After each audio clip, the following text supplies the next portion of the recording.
My name is Stephen Lias, and I'm a professor of composition here at SFA. I got my master's degree here in 1991, and I came back in the year 2000, and I'm about to start my 24th year in the School of Music here. As a composer, one of my specialties is writing music inspired by nature.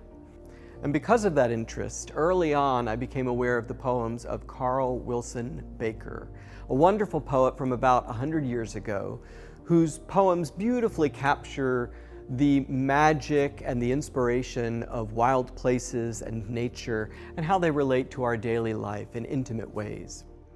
It turns out that she has a deep connection to Nacogdoches. Carl Wilson Baker moved here in 1900, and by the time SFA was founded in 1923, she was already a widely acclaimed poet with hundreds of poems already published and international engagements all over the place. So when the president invited her to come to the inauguration in 1923 and write a poem for the occasion, she wrote the Pine Tree Hymn, a really stirring piece that uses the beautiful pine trees of East Texas as a metaphor for learning and community. She read it here at the inauguration.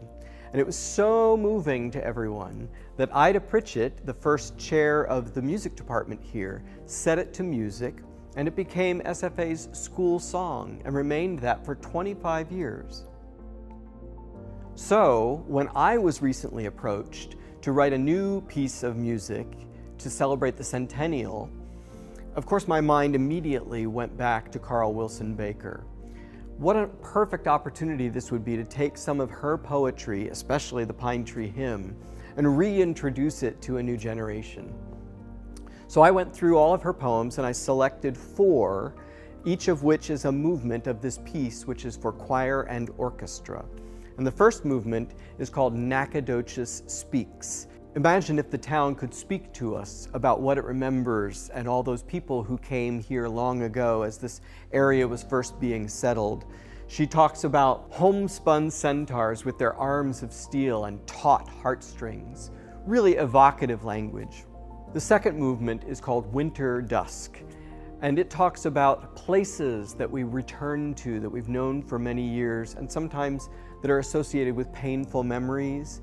But then as we return over the years, that pain turns to beauty. The third movement, entitled Song of the Forerunners, is really sort of a cowboy movement. It captures the spirit and adventure of the men and women who came to this state originally. She refers to them as dreamers on horseback. And in fact, that line, Dreamers on Horseback, became the title of her collected works, which was later nominated for a Pulitzer Prize. And the last movement, of course, is the Pine Tree Hymn, that stirring poem that was read at the original inauguration. And I hope that by bringing it 100 years forward into the present now, we can tie this experience to the original experience that those people had as they started this amazing journey that SFA has had. It's a great honor to bring her words and my music to these audiences in the hopes that when they hear this music, when they listen to these beautiful poems, it will resonate with echoes of the experiences that everyone has had here in Nacogdoches and in their time at SFA. The work is called How Proud the Pines.